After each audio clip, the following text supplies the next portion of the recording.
अस्सलामु अलैकुम मेरे दोस्तों। प्रामाणिक किताबों से वहाब से रिवायत है कि इद्रीस चौड़ी छाती वाला हृष्टपुष्ट व्यक्ति था। उसके शरीर पर कम और सिर पर अधिक बाल थे। उसका एक कान दूसरे से बड़ा था। उसकी छाती पर बहुत कम बाल थे और वह धीमी आवाज में बोलता था। चलते समय उसके पैर एक दूसरे के करीब आ जाते थे। उन्हें इद्रीस के नाम से जाना जाता है क्योंकि वह अल्लाह की उदारता और इस्लाम की उत्कृष्टता के बारे में पढ़ाते थे। उन्होंने अल्लाह की महिमा, भव्यता और महिमा के बारे में सोचा कि आकाश, पृथ्वी, सूर्य, चंद्रमा, तारे और बादल और अन्य सभी रचनाओं का एक निर्माता है जिसने अपनी शक्ति से उन्हें बनाया और व्यवस्थित किया है। दोषी वह है जो उसकी पूजा नहीं करता जिसे पूजा करने का अधिकार है। इस बात को ध्यान में रखते हुए उन्होंने अपने राष्ट्र के बीच एक निजी सम्मेलन का आयोजन किया और सलाह दी कि वे अल्लाह को याद करें। उसने उन्हें अपनी ताड़ना के बारे में भी चेतावनी दी। उन्होंने उन्हें अपनी पूजा के लिए आमंत्रित किया। इस प्रचार से लोग उनसे जुड़ने लगे। पहले उनकी संख्या 7 थी, फिर 70, फिर 700, फिर 1000 लोग उनके अनुयायी बन गए। फिर उसने इद्रीस उनसे कहा, आओ हम 100 पवित्र लोगों को चुने। तो 1000 में से 70 चुने गए, फिर 70 में से 10 चुने गए और 10 में से अंततः 7 लोग चुने गए। फिर उसने कहा, आओ हम सातों प्रार्थना करें और बाकी सब आमीन कहें। शायद हमारी प्रार्थनाओं के कारण हमारा सृष्टिकर्ता हमारा मार्गदर्शन कर सके। उन्होंने अपने हाथ पृथ्वी पर रखे और प्रार्थना की, परंतु कुछ नहीं हुआ। उन्होंने आसमान की ओर हाथ उठाकर प्रार्थना की। अल्लाह ने इद्रीस पर प्रकाश डाला और उसे अपना दूत चुना। अल्लाह ने उन्हें और उनके साथियों को अपनी इबादत की ओर मार्गदर्शन किया। अतः वे अल्लाह की इबादत में लगे रहे और किसी से इतना मेलजोल नहीं रखते थे कि अल्लाह ने इद्रीस को स्वर्ग पर उठा लिया। कुछ को छोड़कर इद्रीस पर विश्वास करने वाले अधिकांश लोग भटक गए और उनके बीच विवाद और मतभेद हुए। नूह को उन पर नियुक्त किया गया। अबूधर की एक हदीस के अनुसार यह वर्णन किया गया है कि इद्रीस पर 30 किताबें सामने आई थी और अन्य परंपराओं में कहा गया है कि वह पहले व्यक्ति थे जिन्होंने कलम से लिखना शुरू किया था। वह कपड़े सिलने और पहनने का काम भी करते थे। इससे पहले लोग अपने गुप्तांगों को पत्तों से ढका करते थे। इद्रीस कपड़े सिलता था और अल्लाह की इबादत और स्तुति करता था। विश्वसनीय परंपराओं से यह इमाम जाफर अस्सादिक से वर्णित है कि मस्जिद अस्सलाह इद्रीस का निवास स्थान था जहां वह कपड़े सिलते थे और अल्लाह की पूजा करते थे। अल्लाह उस स्थान पर प्रार्थना करने वाले की इच्छा पूरी करता है और क़यामत के दिन उसकी स्थिति को ऊंचा कर देगा क्योंकि वह इद्रीस का स्थान था। इमाम जाफर अस्सादिक से रिवायत है कि इद्रीस की पैगंबरी के शुरुआती दौर में एक अत्याचारी राजा रहता था। एक बार जब वह टहलने के लिए निकला और हरियाली से समृद्ध भूमि से गुजरा जो एक धर्मनिष्ठ आस्तिक की थी। इस आस्तिक ने सभी झूठे धर्मों को त्याग दिया था और अपराधियों से घृणा करता था। वह उनसे अलग रहता था। राजा को जमीन का वह टुकड़ा अपने लिए पसंद आया, इसलिए उसने अपने वजीर से उसके मालिक के संबंध में पूछताछ की। वजीर ने उत्तर दिया कि यह उनके राज्य के एक निश्चित आस्तिक का है। राजा ने आस्तिक को बुलाया और कहा कि उसे उसकी जमीन का टुकड़ा चाहिए। आस्तिक ने उत्तर दिया कि उसके परिवार को राजा से अधिक भूमि के टुकड़े की आवश्यकता है। राजा ने उससे इसे बेचने के लिए कहा, लेकिन आस्तिक अपनी जिद पर अड़ा रहा जिससे उसे गुस्सा आ गया और उसके चेहरे के भाव बदल गए। वह उसी हालत में अपने राज्य लौट आया।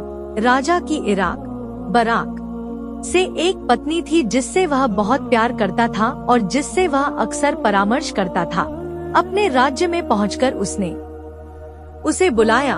उसने देखा कि वह बहुत गुस्से में था और उसने पूछा कि उसका गुस्सा किस बात पर भड़का था। उन्होंने आस्तिक भूमि का वाकया बयान किया। उसने उत्तर दिया कि केवल वही क्रोधित होता है जिसमें बदला लेने की शक्ति नहीं होती। यदि तुम बिना किसी बहाने के उसे फांसी देना या उसका सिर काटना नहीं चाहते तो मैं तुम्हें उसे मारने का एक रास्ता बताऊंगा जिससे जमीन तुम्हारी हो जाएगी और यहाँ तक कि उसके परिवार वाले भी उसकी मौत के लिए तुम्हें दोषी नहीं ठहराएंगे। राजा ने उससे पूछा कि उसके मन में क्या योजना है। उसने उत्तर दिया कि उसके समूह में से एक अजारक से उसे गिरफ्तार करने के लिए भेजा जाएगा और वह गवाही देगा कि वह व्यक्ति राजा के धर्म से विमुख हो गया है। इस तरह आप उसे मार कर उसकी जमीन हड़प सकते हैं। राजा ने उसकी बात मान ली, इसलिए इराक से ऐसे समूहों को बुलाया गया जो रानी के धर्म का पालन करते थे और जो आस्तिक के वध को वैध मानते थे। उन्होंने राजा के सामने गवाही दी कि वह आदमी राजधर्म से विमुख हो गया है। यह सुनकर राजा ने उसे फांसी देने का आदेश दे दिया और उसकी भूमि पर कब्जा कर लिया। आस्तिक की हत्या पर अल्लाह क्रोधित हुआ और उसने इद्रीस को बताया कि जाकर अत्याचारी शासक से कहो। क्या वह आस्तिक को मारने से संतुष्ट नहीं था कि उसने उसकी भूमि भी हड़प ली और परिवार को दरिद्र बना दिया। मैं अपनी महिमा और शक्ति की शपथ लेता हूँ कि मैं पुनरुत्थान दिवस पर उसकी हत्या का बदला लूंगा और इस दुनिया में मैं आपके शासन को खत्म कर दूंगा। मैं तेरे मान और पद को अपमान और अपमान में बदल दूंगा और कुत्ते तेरी पत्नी का मांस खा जाएंगे। क्या मेरी सहनशीलता और धैर्य जो तुम्हारी परीक्षा लेने वाला था ने तुम्हें अहंकारी बना दिया है? इद्रीस ने राजा को संबोधित किया, हे अत्याचारी शासक, मैं अल्लाह का दूत हूँ। और फिर उसे दिव्य संदेश सुनाया। राजा ने इद्रीस को अपना दरबार छोड़ने का आदेश दिया और चेतावनी दी कि वह खुद को नहीं बचा पाएगा। राजा ने अपनी पत्नी को इद्रीस के साथ अपनी चर्चा के बारे में बताया। उसने कहा, इद्रीस के ईश्वर के संदेशवाहक से मत डरो। मैं इद्रीस को मारने के लिए किसी को भेजूंगा ताकि उसके भगवान का दूत रद्द हो जाए। राजा ने उसकी बात मान ली और अपनी सहमति दे दी। इद्रीस के मित्रों में कुछ ऐसे भी थे जो राजदरबार में उपस्थित होते थे। इद्रीस ने उन्हें अपने रहस्योद्घाटन और राजा को संदेश देने की सूचना दी थी। उन्हें डर था कि इद्रीस की हत्या कर दी जाएगी। रानी ने इद्रीस को मारने के लिए 40 इराकी लोगों को भेजा। वे उस स्थान पर पहुँचे जहाँ इद्रीस अपने साथियों के साथ बैठा करता था, लेकिन वह वहाँ नहीं मिला। इसलिए वे लौट आए। जब उसके दोस्तों ने देखा कि वे इद्रीस को मारने आए हैं, तो वे तितर बितर हो गए और फिर इद्रीस से मिले। उन्होंने उसे बताया कि 40 आदमी उसे मारने आए हैं, इसलिए उसे सावधान रहना चाहिए। इद्रीस ने अल्लाह से प्रार्थना की, हे मेरे पालनहार, आपने मुझे उस अत्याचारी के पास अपना संदेश पहुंचाने के लिए भेजा। उसने मुझे धमकाया और मेरे खून के पीछे पड़ा है। अल्लाह ने इद्रीस को राजा से दूर रहने का संदेश दिया। मैं अपने सम्मान की शपथ लेता हूँ कि मैं उस पर अपना कानून लागू करूँगा और आपके वचन और मेरे संदेशवाहक को सच साबित करूँगा। इद्रीस ने कहा, हे मेरे पालने वाले, मेरी एक इच्छा है। अल्लाह ने कहा, मुझसे पूछो और मैं इसे पूरा करूँगा। इद्रीस ने कहा, जब तक मैं इजाजत न दूं, बारिश नहीं होनी चाहिए। अल्लाह ने कहा, देश बर्बाद हो जाएगा और लोग भूख से मर जाएंगे। इद्रीस ने कहा, चाहे कुछ भी हो, यही मेरी इच्छा है। अल्लाह ने उत्तर दिया, ठीक है, मैं इसे स्वीकार करता हूँ, और जब तक तुम प्रार्थना नहीं करोगे तब तक मैं वर्षा नहीं करूँगा।